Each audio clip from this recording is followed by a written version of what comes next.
আমি পরিসংখ্যান দিয়ে দিই আপনাকে দুইটা। শুধু প্রথম বিশ্বযুদ্ধেই এই 4-5 বছরের মধ্যে প্রায় 1.5 থেকে 2 কোটি মানুষ মারা গেছে। কত কোটি? আর আরো বেশি, অনেকে বলেন 2.5 কোটি 3 কোটি, আমি একটা মিনিমাম রেঞ্জ বললাম। আর দ্বিতীয় বিশ্বযুদ্ধে মারা গেছে প্রায় 6 থেকে 7 কোটি। 6 থেকে 7 কোটি। শুধু আমেরিকার একটা পারমাণবিক বোমা যেটা জাপানে পড়েছে হিরোশিমায়, ওতেই লক্ষ লক্ষ লোক মারা গেছে। এখন পর্যন্ত ওদের যে বংশ পরম্পরা, ওই যে পারমাণবিক বোমার যে প্রভাব, এটা এখন পর্যন্ত আছে। নাগাসাকিতে যেটা পড়েছে দ্বিতীয় বোমা, ওটার নাম ছিল ফ্যাটম্যান, আর প্রথমটার নাম ছিল লিটল বয়। এগুলো অনেক আগের বোম। আর এখনকার পারমাণবিক বোমগুলো কত শক্তিশালী এটা বলার অপেক্ষা রাখে না। একটা পুরো দেশকে এক মুহূর্তে উড়িয়ে দিতে পারে। বাংলাদেশের মতো একটা ছোট্ট দেশ, এরকম ছোট্ট একটা দেশকে একটা বোমা দিয়ে উড়িয়ে দেওয়া সম্ভব।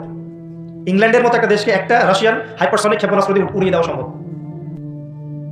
আর এখনকার সমরবিদ্যা নিয়ে যারা ঘাটাঘাটি করেন, তারা এটা আশঙ্কা করছেন যে প্রথম বিশ্বযুদ্ধের মতো, দ্বিতীয় বিশ্বযুদ্ধের মতো আরো একটা তৃতীয় বিশ্বযুদ্ধ হয়তো বা বিশ্ববাসী দেখতে যাচ্ছে।